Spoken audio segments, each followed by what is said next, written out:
नमस्कार प्यारे साथियों, आप लोग कैसे हैं। आई होप कि आप लोग अच्छे होंगे और आपकी पढ़ाई बेहतर चल रही होगी और आप लोग अपने जीवन को बेहतर बनाने के लिए अथक प्रयास कर रहे होंगे।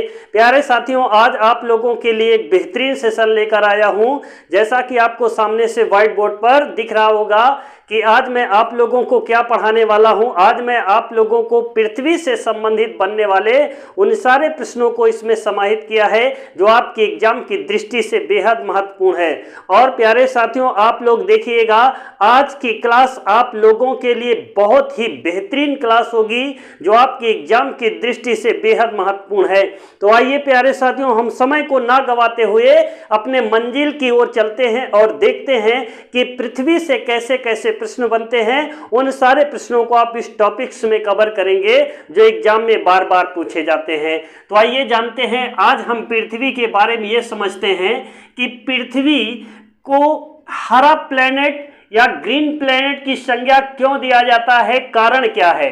जी हाँ, पृथ्वी को ग्रीन प्लेनेट की संज्ञा क्यों दिया जाता है, इसके बारे में जानने का प्रयास करेंगे। तो प्यारे साथियों, यहां से प्रश्न कैसे बनेगा, एक जीवधारी के रूप में प्रश्न कैसे बनेगा पृथ्वी से। एक जीवधारी के रूप में, जीवधारी के रूप में पृथ्वी का वैज्ञानिक नाम क्या है। जी हाँ, एक जीवधारी के रूप में पृथ्वी का वैज्ञानिक नाम क्या है।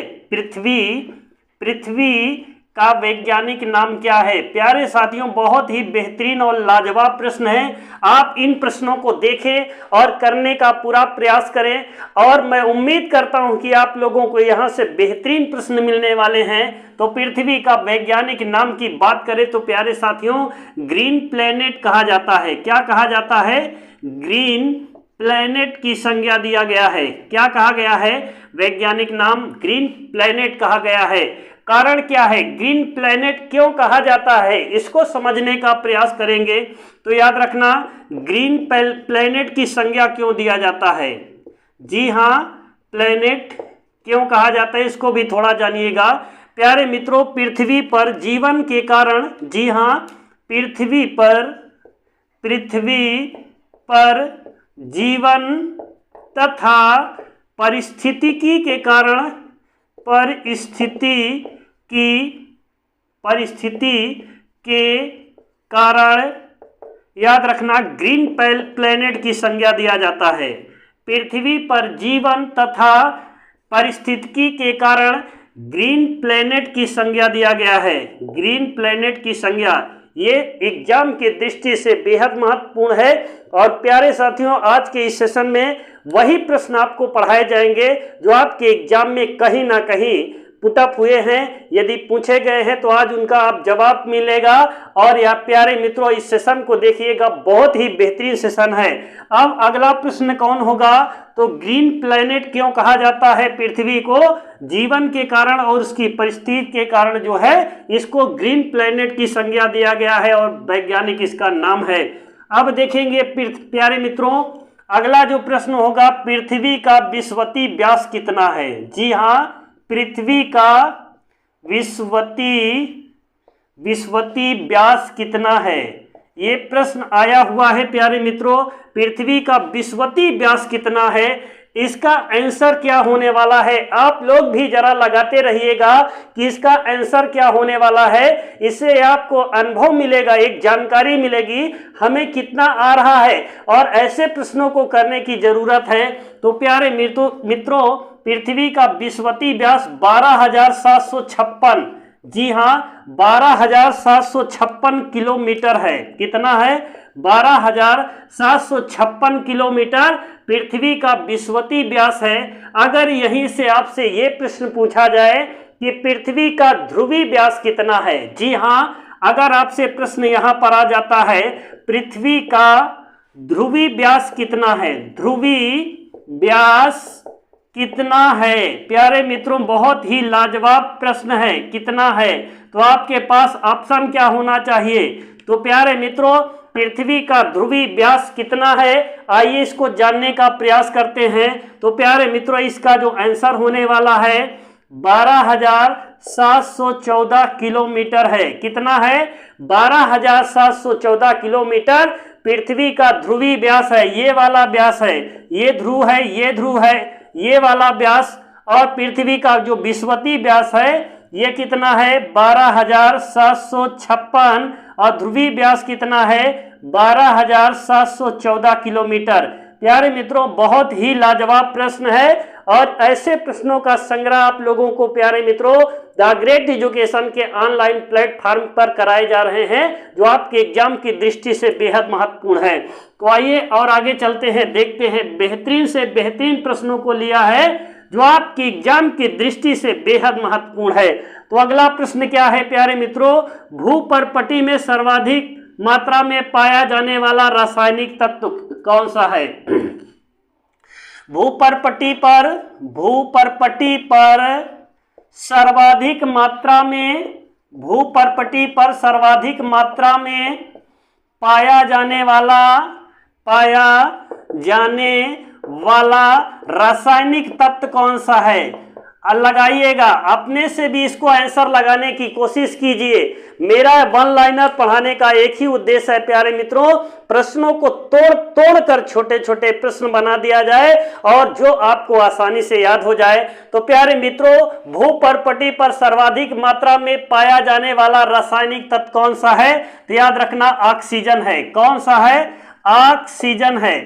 रासायनिक तत्व कौन सा है? ऑक्सीजन है। प्यारे मित्रों, इसका आंसर क्या होगा? ऑक्सीजन है। भूपर्पटी पर सर्वाधिक मात्रा में पाया जाने वाला ये तत्व है। और अगला प्रश्न क्या है प्यारे मित्रों, उसको भी देखने का प्रयास करें। कौन सा है? सूर्य का प्रकाश पृथ्वी तक पहुंचने में कितना समय लगता है? जी हाँ, क्या है? सूर्य का प्रकाश पृथ्वी तक पहुंचने में कितना समय लगता है? तो प्यारे मित्रों, इसका आंसर लगाने की कोशिश करें। इसका आंसर क्या होगा? तो प्यारे मित्रों, 8 मिनट 16 सेकंड तक लगभग लगता है। कितना लगता है? 8 मिनट 16 सेकंड का समय लेता है। और किसी बुक में ये 16 सेकंड न दे करके कितना दिया है? 8 मिनट 19 सेकंड दिया है प्यारे मित्रों। तो आप लोग कभी कंफ्यूज मत होइएगा। अगर 16 ऑप्शन में है तो इस पे टिक करना, अगर ऑप्शन में 19 है तो याद रखना 19 पर टिक करने का प्रयास कीजिएगा। और मैं आपकी जानकारी के लिए बताना चाहता हूं कि 19 इसमें सर्वाधिक मात्रा में हर जगह बुक में मिल पा रहा है और ये भी प्रश्न मिलता है, लेकिन ये किसी बुक में मिलता है। लेकिन एग्जाम में पूछा गया प्रश्न में ये आया है कि 8 मिनट 16 सेकंड में पृथ्वी तक जो है सूर्य का प्रकाश पहुंचता है। तो अब अगला प्रश्न क्या है प्यारे मित्रों, उस प्रश्न को आप देखेंगे जो आपकी एग्जाम की दृष्टि से बेहद जरूरी है। आप देखेंगे, पृथ्वी के समीप कौन सा तारा मौजूद है? जी हाँ, पृथ्वी के समीप कौन सा तारा मौजूद है? पृथ्वी के समीप कौन सा तारा मौजूद है? कौन सा तारा मौजूद है? ये आपकी एग्जाम की दृष्टि से बेहद महत्वपूर्ण है प्यारे साथियों।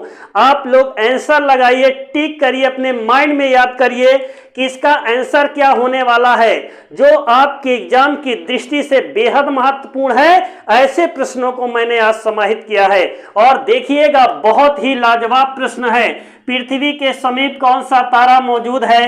तो इसका आंसर क्या होने वाला है प्यारे साथियों? तो याद रखना, इसका आंसर होगा सूर्य है। कौन सा है? पृथ्वी के नजदीक अगर तारा की बात करेंगे प्यारे मित्रों तो सूर्य है। सूर्य ही पृथ्वी के नजदीक वो तारा है जो चमकता है, याद रखना। तो ये तारा में सूर्य एक तारा है ना। क्या है सूर्य? सूर्य एक तारा है जो पृथ्वी के सर्वाधिक नजदीक में मौजूद है। अगर पृथ्वी की भूमध्य रेखी परिधि कितना है तो उसका आंसर क्या होगा? पृथ्वी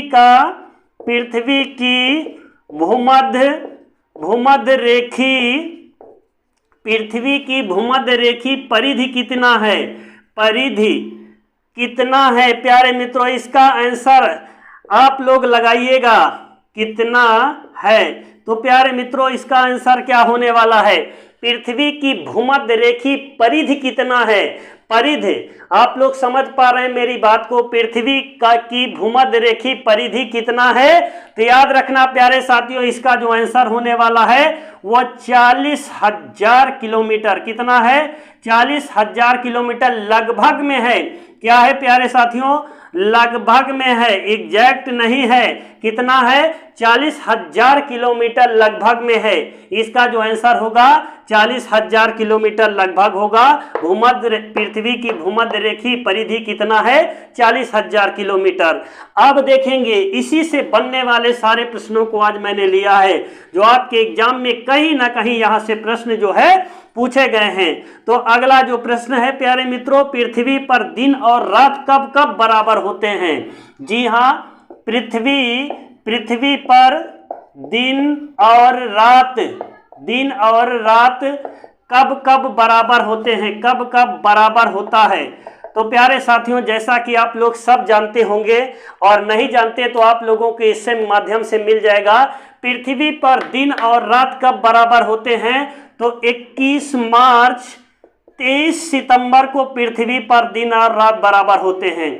कब कब होता है? 21 मार्च और 23 सितंबर को। याद रखना, पृथ्वी पे दिन रात बराबर होते हैं। अगर ये पूछा जाए कि किस रेखा पर दिन और रात बराबर होंगे, तो याद रखना उस रेखा का नाम क्या है? भूमध्य रेखा। क्या नाम है? भूमध्य रेखा पर ये स्थिति होती है। भूमध्य रेखा पर यह स्थिति होती है। कब होती है? 21 मार्च को होता है और 23 सितंबर को। आइए आप लोगों को एक छोटे से डायग्राम के माध्यम से बताने का प्रयास करते हैं। प्यारे मित्रों, पृथ्वी को दो बराबर भागों में बांटने वाली जो रेखा है, इसको भूमध्य रेखा कहेंगे या विषुववृत्त 0 डिग्री रेखा कहेंगे। इसी रेखा पर प्यारे मित्रों 21 मार्च और 23 सितंबर को जो है दिन रात बराबर होते हैं। अगर उत्तरी गोलार्ध में सबसे बड़ा दिन कब होता है? 21 जून पर, जब सूर्य की किरणें कर्क रेखा पर स्थापित होती है, और कर्क रेखा 23.5 डिग्री पर स्थित है। क्या? और इसी के विपरीत में दक्षिणी गोलार्ध में, ये दक्षिणी है, ये नॉर्थ है। तो प्यारे मित्रों, इस पर याद रखना मकर रेखा। अगर मकर रेखा पर सबसे बड़ा दिन कब होता है? 22 दिसंबर को। कब होता है? 22 दिसंबर का होता है। और प्यारे साथियों, इसी दिसंबर के बाद जानेंगे जनवरी, फरवरी और मार्च।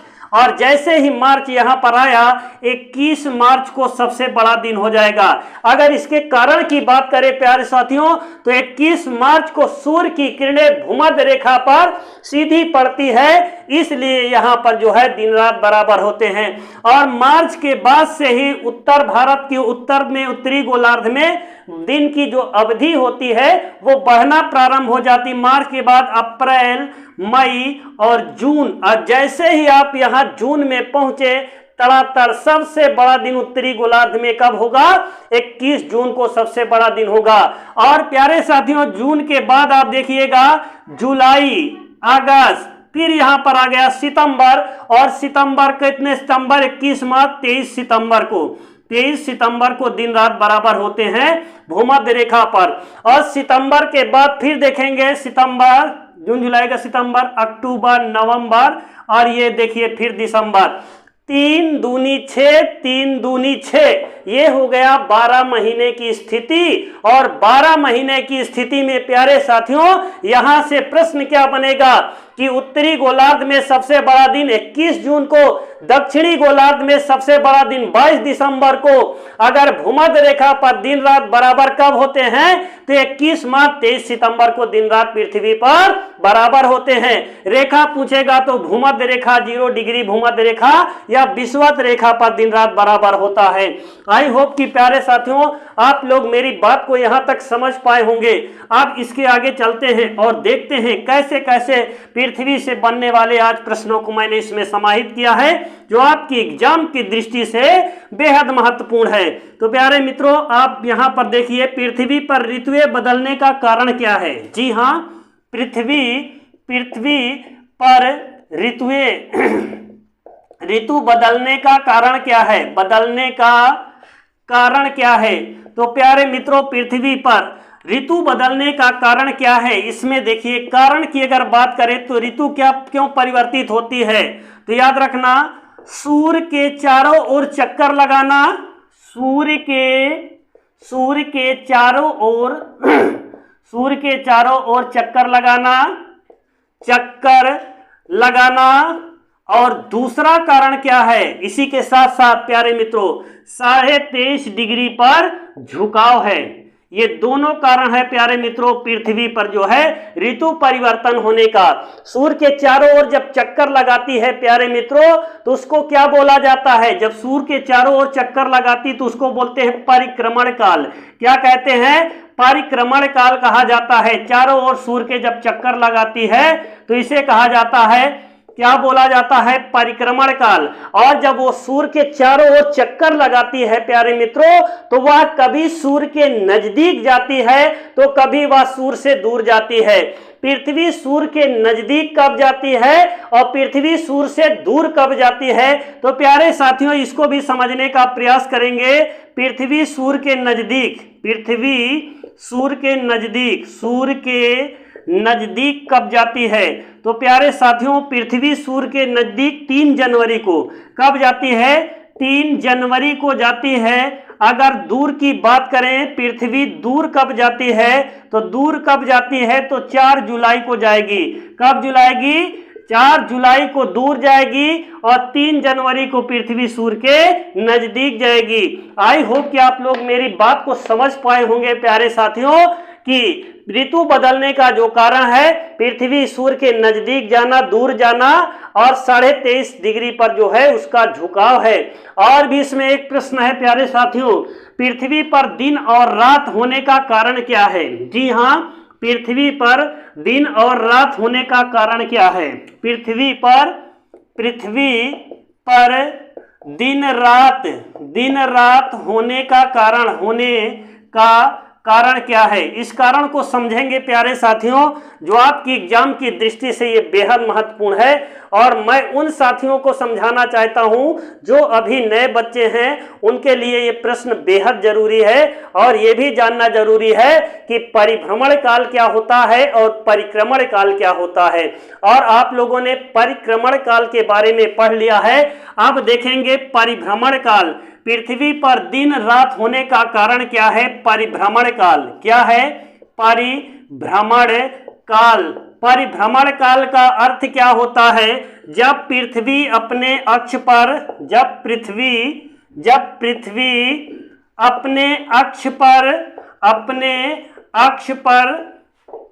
एक चक्कर पूरा करती है, उसे ही परिभ्रमण काल कहा जाता है। क्या कहा जाता है, परिभ्रमण काल कहा जाता है। इस पॉइंट को आप नोट करिएगा, यह आपके एग्जाम की दृष्टि से बेहद महत्वपूर्ण है। पृथ्वी अपने अक्ष पर एक चक्कर कितने दिनों में पूरा करती है, तो एग्जैक्ट जानिए 23 घंटा 56 मिनट 4 सेकंड का समय लेकर। कितने समय को देखिएगा तो 23 घंटा 56 मिनट 4 सेकंड का समय लेकर के पृथ्वी अपने अक्ष पर एक चक्कर पूरा करती है। और कहीं कहीं इसमें दिया रहेगा लगभग 24 घंटे, ऐसे करके दिया रहेगा प्यारे साथियों। अगर आपके ऑप्शन में ये नहीं है 23 घंटा 56 मिनट 4 सेकंड का समय, तो याद रखना आपके ऑप्शन में क्या होगा, 24 घंटे लगभग एक चक्कर पूरा करती है हमारी पृथ्वी। और हमारी पृथ्वी अभी जैसा कि बताया सूर्य की एक परिक्रमा कितने दिनों में करती है, पृथ्वी सूर्य की एक परिक्रमा कितने दिनों में पूरा करती है, पृथ्वी सूर्य की एक परिक्रमा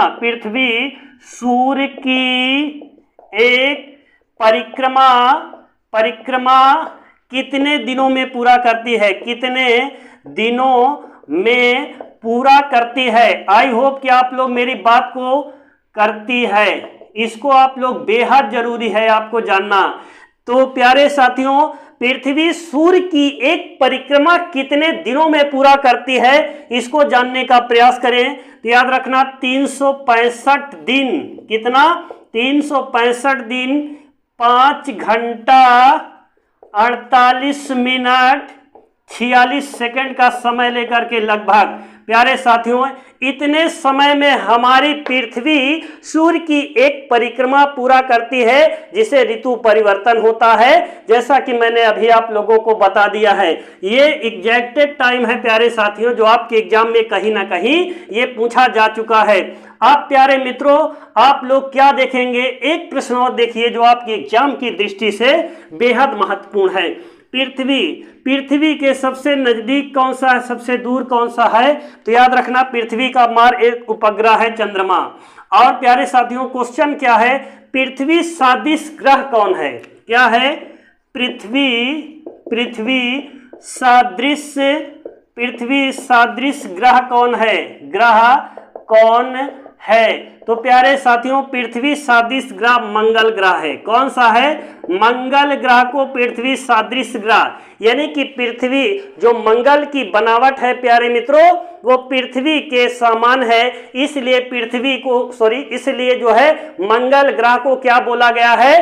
पृथ्वी सदृश ग्रह किसे कहा जाता है? मंगल ग्रह को कहा जाता है। प्यारे साथियों, आप लोगों का यहाँ तक सफर कैसे रहा है, आप लोग कमेंट बॉक्स में कमेंट जरूर करिएगा और देखिएगा इसमें से कितने प्रश्न आप कर पा रहे हैं। और प्यारे साथियों, अगर इससे आप 50% कर पा रहे हैं तो आपकी पढ़ाई बहुत ही बेहतर चल रही है। अगर नहीं कर पा रहे हैं तो इसका मतलब हमें और भी थोड़ा मेहनत करने की जरूरत है, जो आपके एग्जाम की दृष्टि से बेहद जरूरी था। मैंने यहाँ पर उन सारे प्रश्नों को लिया है। और प्यारे साथियों, अब अगली क्लास में कल फिर से मिलेंगे एक नए सेशन के साथ, जो आपके एग्जाम की दृष्टि से बेहद महत्वपूर्ण है। और प्यारे साथियों, मैं उन लोगों से कहना चाहता हूं जो चैनल पर नए हैं, कृपया चैनल को लाइक कर दीजिएगा, सब्सक्राइब कर दीजिएगा और अधिक से अधिक लोगों के बीच में शेयर कर दीजिएगा। और प्यारे साथियों, आज की क्लास को यहीं पर विराम करते हैं। जय हिंद, जय भारत।